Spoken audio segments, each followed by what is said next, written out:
the first sitting House Majority Leader to lose in a primary since that position was recreated more than 100 years ago. Look, obviously we came up short.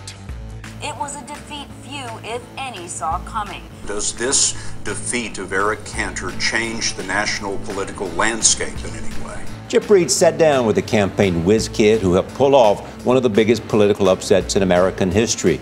Do you feel like a giant killer? No, I just did a job. There's really nothing like a baptism by fire to fully appreciate a Leadership Institute training.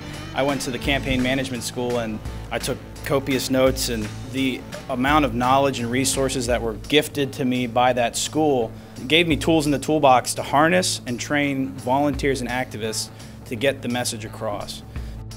Despite being outspent 40-1, got his people to the polls. We had 3 people working in the same space and then volunteers coming in. It wasn't this machine, establishment machine kind of political campaign. It was the people who were doing it. You were up against, what, a $5.5 million machine? And when you have $200,000 up against $5 million, you can't stop to kick every barking dog.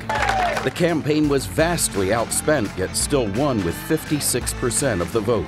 Our political success was determined largely by the number and effectiveness of your political activists. They say decisions are made by those who show up. We had an army of hundreds of volunteers. Well, tonight in Virginia, it seems like the most committed Tea Party activists were the ones who showed up. All of whom were either trained by or under the command of someone who had taken one form or fashion of a Leadership Institute training. I had volunteers working just tirelessly across the counties. I tried to communicate that to the news media. And at the end of the day, what I learned is that money talks, people vote, and effective activists persuade. I just want to thank everybody here, especially Mr. Blackwell, for having this incredible institution